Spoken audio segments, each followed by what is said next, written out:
All right. Good morning. Welcome. Monday. Wow, it's a Monday. All right. Trying to think of some things that we don't really talk about. And this weekend, when I was thinking of what I wanted to say or what I wanted to talk about, I was reading a novel. I'm reading actually Children of Blood and Bone, and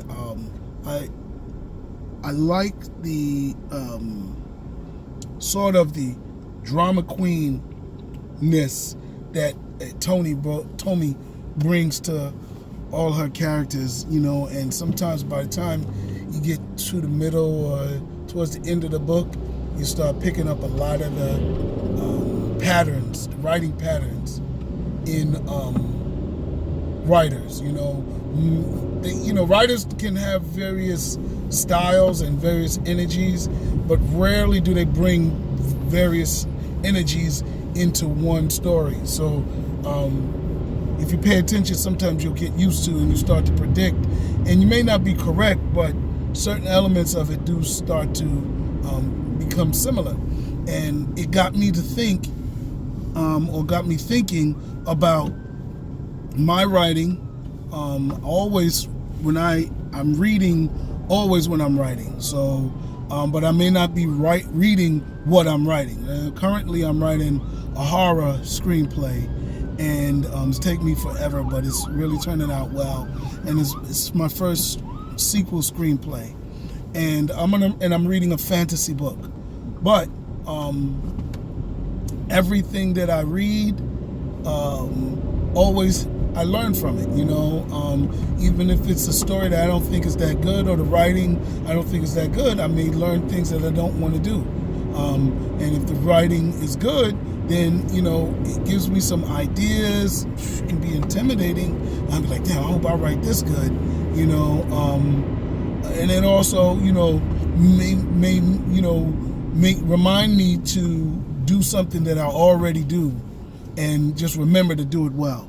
And I think that's what I was getting from Tomei. Is like, I love her energy, and that is definitely her energy. I don't always have that energy because it may not be my energy. She writes a lot of emotion in what her characters are going through, and sometimes by the end of the chapter you feel like telling them, yo, slow down, calm down. It isn't that deep. You getting carried away, but it makes for good writing and build up in a story. With me, I do that sometimes. I probably like to have in a multi-character story where you're going to see the character again.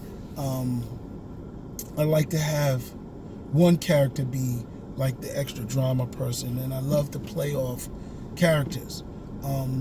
What I also picked up on is, writing a screenplay and reading a book at the same time. I read a couple of chapters in my morning workout, or in the mornings, in the weekend, and then I get into my writing and I spend the rest of the day writing a screenplay, right? So when I'm doing those two things, I'm noticing similarities in storytelling and then contrast. And a lot of people don't write mostly just one medium. If they write books, they write books. Comic books, they don't really write books, right? Or if they write screenplays, they don't write comics or books. There's a few people that write all three, and then there's people that are like illustrators that can, have written their story, or they're filmmakers that have written their story.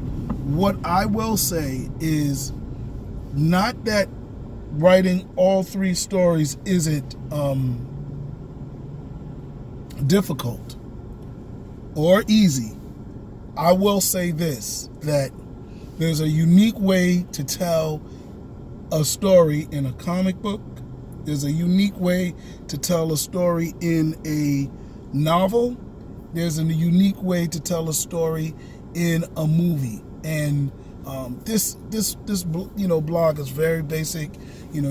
People have said this in other places, But you have to learn to do each one. You can't just say, oh, I can tell a story. I started telling stories, not writing, not comics, not screenplays. I started telling stories orally.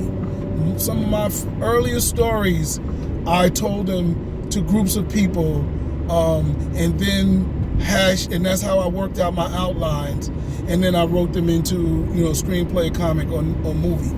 Screenplay, comic, or book. I heard Sister Soldier, if you all remember The Coldest Winter Ever. That book was a story that she used to tell to her campers and to her. She used to do. I used to book counselors and poets for her summer camp, and she did a camp with Puffy, and in the summer camp, this was in the 90s, she used to tell this story of this girl, Winter. That story worked out to become The Coldest Winter Ever, the book, so I say this now. She had written, I think, 2 books, No Disrespect, and maybe another one before Coldest Winter Ever. No Disrespect was autobiographical, but The Coldest Winter Ever was her fiction story. And I say that because, sometimes people think, oh, I have this amazing story and I'm going to write it into a book. Or I need a movie and this is a good movie, and they write a screenplay and make a movie out of it. Or they do the same thing with a comic book. But many times they don't take time to study the elements that need to be exploited in a comic book or in a movie or in a book. Each of those mediums, and I'm really just telling mediums because video games, when they do stories, it's just like a short movie anyway, all right, an animated movie. But in a movie, yeah, you have to tell stuff in pictures. You don't always have the luxury of having inner narration, characters people knowing what the character's thinking or feeling inside. So you have to get actors that can put some expressions on their faces. You have to have scenes like Spike Lee's famous scene where the guy or the character's sitting and the background is moving. Whatever he wants you to get from that, the character's mostly is going through some stress. You don't know what particularly the character's thinking, but it looks, it's a stressful period in the story, and that translates. But in a book, you can't write that story. You can't write that scene. So you're not thinking in pictures anymore. You're thinking in transcribable feelings, emotions, and you have a lot of other things. You can tell smell. You know what I'm saying? You can show smell, hold his nose, this stuff like that. Now in a screenplay, you got to write all of that out. You can't always wait for your actors to take something that is not always written in the screenplay. Now, of course, there's actors, and stories that really speak to a lot of other things going on, and the actors may suggest things or do things that weren't really in the screenplay, but for the most part, you got to put all that in the screenplay. And then for a comic book, sheesh, I remember comic book was the second medium I tried to write, and good thing about me is I'm not conceited, cocky. Sometimes I'm not even confident, right? And that's cool in a way because I really don't think I know something. So when you don't know something and you want to do it, you may know you can do it, you got the confidence, but you don't think you know. So what do? You pick up a book, you learn it. And a lot of people, even their first medium, they sometimes swear they can do it.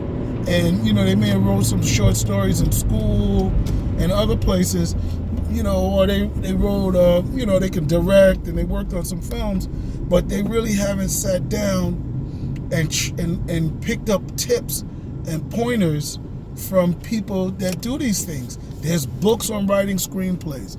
There's books on writing books. There's books on writing comics. If you're going to write a comic book, learn how to write the comic book. Not only write a comic book, learn page storytelling, and then also learn storytelling. Learn basic storytelling. Oh my God, these are things that we really need to learn. Okay, a lot of our mediums suffer because I'm always after the story. I think, to me, a good story can make bad acting good or watchable.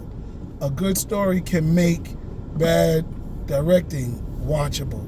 A good story can make damn near bad, poorly written book readable. Take 50 Shades of Grey. Everybody hammered that book, but the story was intriguing, you know. It was different than Pretty Woman, you know what I'm saying? This lady tamed a sex addict, you know. A millionaire dreams of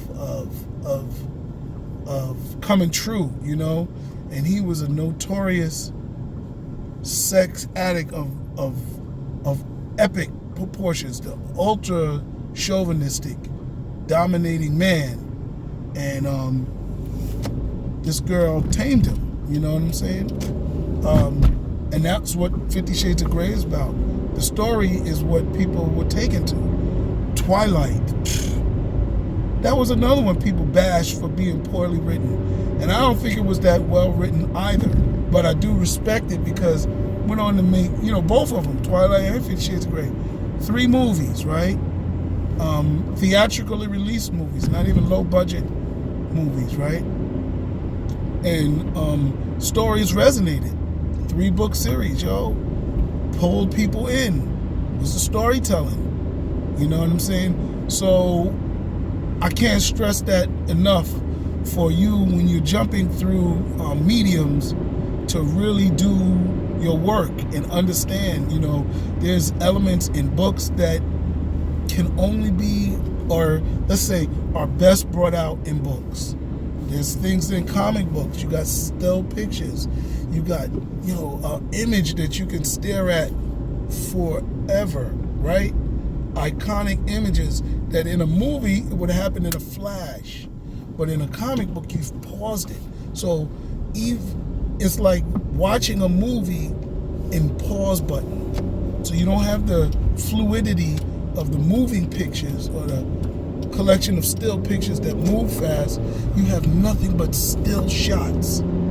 So you want to pick, as the writer, which one of those still shots tells the story, which one of those still shots is iconic, and then you want to build up to a really good still shot. So you might have 3 or 4 pictures on a panel on a page that aren't really important. They're really just getting the dialogue out that the person who's talking has to say. But then it builds up to that 5th or that 6th panel where there's some action, or then you have another page. That next page has all the action in it. There's a science to it. There's a way to do these things, and that really helps. You know, 24 pages is a short story. There's ways to tell those stories that build. Some people's, you know, they don't know what a one-shot is. They don't know what a series is, you know, and then the readers get mad. We're reading and there's a cliffhanger and the next book don't come out for a year. Oh my God. How are you going to hold on to a story in your head just to find out the conclusion? So you have to learn how to wrap up a story. 6 issues, that's cool. 4 issues, that's cool. But if you're going to do 25 pages, that's all you can do.